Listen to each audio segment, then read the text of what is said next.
ஆண்டவர் சத்துருவை வெள்ளத்தோடு ஒப்பிடுகிறார். வெள்ளம் போல சத்துரு வரும்போது என்று எழுதுகிறார். நான் நினைக்கிறேன், நம்முடைய வாழ்க்கையில சில வேளையில சந்திக்கிற போராட்டங்கள், சந்திக்கிற பிரச்சனைகள், மனிதர்கள் கொண்டு வருகிற எல்லா விதமான பிரச்சனைகள், போராட்டங்கள் வெள்ளம் போல எழும்பி வருது. இதை யார் எதிர்த்து நிற்க முடியும்? யார் இதை தடுக்க முடியும்?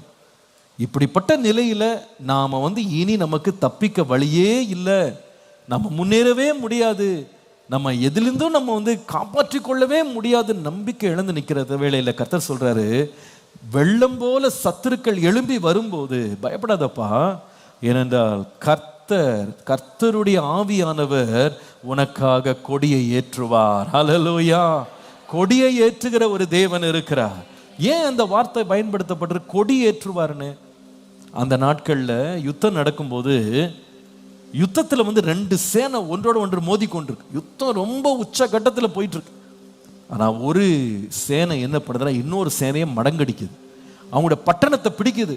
அவங்க கைப்பற்றின உடனே முதலாவது அவங்க என்ன செய்வாங்கன்னா, நேராக போய் அந்த பட்டணத்துடைய உயர்ந்த ஒரு சிகரத்தில் போய் ஏறிடுவாங்க. ஏறிட்டு அந்த நாட்டு கொடியை தூக்கி மேலே பிடிச்சிருவாங்க. அந்த கொடியை கட்டின உடனே அந்த நாட்டு மக்கள் தங்க பட்டணத்து மேலே எதிரியினுடைய கொடி பறக்கிறத பார்த்த உடனே அவங்க தோற்று போயிட்டோன்னு கண்டுபிடிச்சு எல்லா இடமும் செதறி ஓடிடுவாங்க. அதுக்கப்புறம் அவங்க யுத்தம் பண்ண மாட்டாங்க. கொடி ஏற்றுதல் அப்படின்றதுனா அர்த்தம் என்னன்னா ஜெயித்தல்.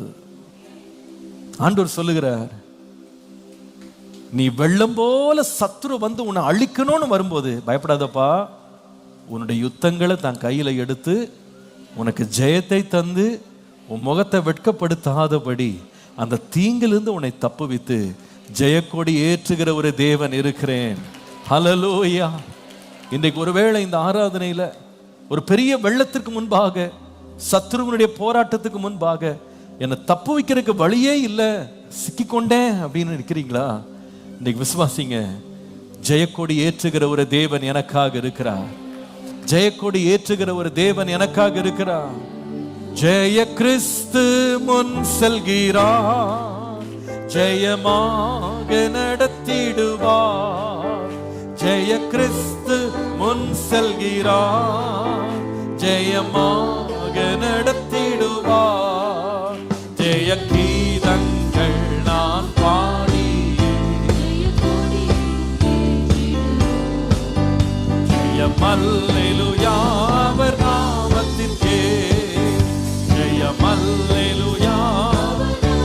ஜெய கிறிஸ்து, ஜெய கிறிஸ்து முன் செல்கிறார், நடத்திடுவார். ஜெய கிறிஸ்து முன் செல்கிறார், ஜெயமாக நடத்திடுவார். ஜெய கீதங்கள் நாம் பாடி ஜெய கொடியும் ஏற்றிடுவோம்.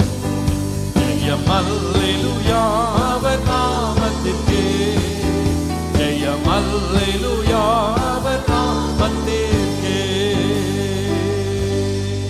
ஹல்லேலூயா! சத்துரு வெள்ளம் போல வருவான், கர்த்தரோ ஜெய கொடி ஏற்றுவார். உன்னுடைய பலமோ பராக்கிரமமோ உனக்கு உதவி செய்ய முடியாத நிலையில் இருக்கலாம். சுற்றி இருக்கிற எல்லா மக்களும் சொல்லலாம், நீ அமிழ்ந்து போக போகிறாய், you are doomed, you are finished, you are done, இனிமே தப்பிக்க வழி இல்லை, எனக்கு என் கண்ணில் மார்க்கமே தெரியல, டோட்டலாக இந்த ஃப்ளட் என்னை மூட போகுது. நான் நினைக்கிறேன், அன்றைக்கு கோலியாத்துக்கு முன்னால் தாவீது நின்ற போது சூழ்நிலை இப்படி தான் இருந்தது. இந்த கோலியாத் 9 அடி உயரம், பெரிய ஈட்டி வைத்திருக்கிறான். அவனுக்கு முன்பாக தற்காக்கும்படியாக அவன் கேடகத்தை பிடிக்கிறதுக்கு தனியாக ஒரு அசிஸ்டன்ட் ஒருத்தன், அவ்வளோ பெரிய கேடகத்தை தூக்கிட்டு வர்றான். அவனுக்கு முன்னால் யார் நிற்க முடியும்? அந்த தேசத்திலேயே, இஸ்ரவேல் தேசத்தில் உயரமான நபர் அப்படின்னா சவுல். அந்த சவுல் ராஜா உயரமான மனுஷனே இந்த ராட்சதனை போய் சந்திக்கிறதுக்கு அவன் விருப்பம் இல்லாமல், தைரியம் இல்லாமல், பயந்து போய் ஒளிந்து கொண்டான். நான் வரமாட்டேன்னு. அவருக்கு ஈட்டி இருக்கு, பட்டயம் இருக்கு, தலைச்சீரா இருக்கு, அனுபவம் இருக்கு, எல்லாம் இருக்கு, போக மாட்டேன்ட்டாரு. அவருக்கு பயம். ஏன்னா இந்த மனுஷன் வேற மாதிரி ஒரு ஆளுன்னு அவனுக்கு தெரியும். இந்த உயர்ந்த மனிதன் இந்த ராட்சசனுக்கு முன்னாடி யாரும் நிற்க முடியாது. அவனும் 40 நாளை கத்துறான், ஒருத்தன் வாங்க என் முன்னாடின்னு. எல்லாரும் ஓடி ஒளிகிறாங்க. தாவீது உள்ள போன போது இந்த கோலியாத் அவனை பார்த்து நகைக்கிறான், அவனை பரிகாசம் பண்ணுகிறான். ஒரு நாயை விரட்டுறது போல கொம்பு எடுத்துட்டு வந்திருக்கியா, உன்னை துண்ட துண்டா வெட்டி போடுவேன், உன்னை வந்து நான் ஆகாயத்து பறவைகளுக்கு ஆகாரமாக்குவேன் அப்படின்னு சொல்ற மிரட்டல். எல்லாரும் ஓடுறாங்க. ஆனா தாவீது அந்த இடத்துல நின்று கண்டு பயப்படாம அந்த சத்துருக்கு எதிரே ஓடினான்னு பார்க்குறோம். அவன் கையில் ஒன்றுமே இல்லை. அவன் சொல்லுகிறான், நீ ஈட்டியோடு வரப்பா, நீ பட்டயத்தோடு வர்ற, நானும் சேனைகளின் தேவனாய் கர்த்தருடைய நாமத்தினால் நான் வர்றேன். அந்த தேவன் உன்னுடைய சத்தத்தை விட உன் இரைச்சலை விட அவர் பெரியவர். நீ வெள்ளம் போல இரைச்சல் போட்டுட்டு நீ வரலாம், நீ சத்தம் போட்டு வரலாம், நீ மிரட்டிட்டு வரலாம், எனக்குள்ள இருக்கிற தேவன் பெரியவர். அவர்களோடு இருக்கிறவர்களை பார்க்கிலும் முன்னோடு இருக்கிறவர்கள் அதிகம். உலகத்தில் இருக்கிறவனை பார்க்கிலும் உனக்குள்ளே இருக்கிறவர். இன்னைக்கு விசுவாசிங்க. Take this word from the Lord. இன்னைக்கு ஆண்டோட வார்த்தை அப்படியே விசுவாசிங்க. இந்த ஜூன் மாதத்துல you will see that the floods have ceased. உன்னை மூழ்கடிக்கணும் அப்படின்னு வந்த வெள்ளங்களை அமர பண்ணி தேவன் அதற்கு மேல கொடியேற்றுகிற ஒரு தேவன் உனக்காக இருக்கிறார். உனக்காக கொடியேற்றுவார். அவருடைய ரட்சிப்பை கண்டு நீ ஆச்சரியப்படுவாய். How did I get over this? எப்படி நான் தப்பித்து வந்தேன், எப்படி மீண்டு வந்தேன், எப்படி நான் பிழைச்சேன், எப்படி நான் வந்து வாழ்க்கையை தொடர்றேன், எப்படி என்னுடைய வருங்காலம் கட்டப்படுது, இந்த வெள்ளத்திலேயே என் வாழ்க்கை முடிஞ்சிடும்னு நினைச்சனே. ஒருவேளை நீங்க ஒரு நியூஸை பார்த்து, ஒரு ரிப்போர்ட்டை பார்த்து எல்லாம் ஃபினிஷ்ட் அப்படின்னு நீங்க நினைச்சிட்டீங்க. அது வெள்ளம் போல எழும்புது. கர்த்தரோ அதை விட பெரியவர். ஹல்லேலூயா. வெள்ளத்தை ஒரே வார்த்தையினாலே அமர பண்ணுகிற தேவன் நம்முடைய தேவன். எல்லா இடமும் நிரம்பின இடங்களை தம்முடைய காற்றை அனுப்பி காய பண்ணுகிற தேவன். அந்த வெள்ளம் வந்ததுக்கே ஒரு ஒரு ஒரு அடையாளமே தெரியாதபடி கர்த்தர் பிரச்சனைகளை அமர பண்றதுக்கு இன்றைக்கும் உயிரோடு இருக்கிற தேவன். இன்றைக்கும் உயிரோடு இருக்கிற தேவன். அவர் சொல்லுகிறார், சத்துரு வெள்ளம் போல வருகிறானப்பா, பயப்படாத, உனக்கா கொடியேற்றுகிற தேவன் இன்றைக்கும் உயிரோடு இருக்கிறார். இன்றைக்கும் உயிரோடு இருக்கிறார். ஹல்லேலூயா. வெள்ளங்கள் புரண்டு மோதலாம், ஆனா உள்ளத்தின் உறுதி அசையவே அசையாது. 7 மடங்கு நெருப்பு எழும்பலாம், ஆனா கர்த்தர் நம்மோடு இருக்கிறவர். அவரை நோக்கிப்பா. ஹல்லேலூயா. நன்றி ஆண்டவரே, நன்றி ஆண்டவரே. வெள்ளங்கள் புரண்டு மோதினால் உள்ளத்தின் உறுதி அசையாது.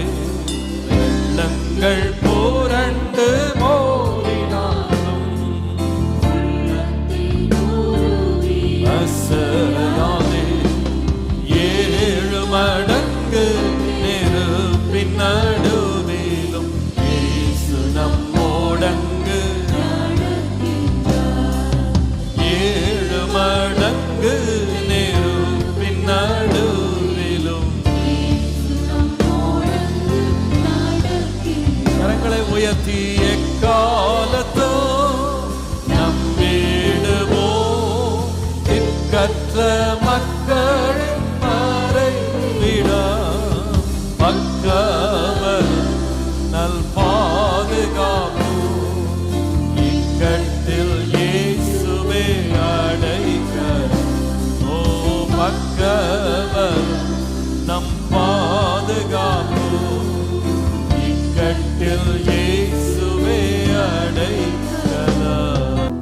நான் ஒருபோதும் உன்னை கைவிடுவதில்லை.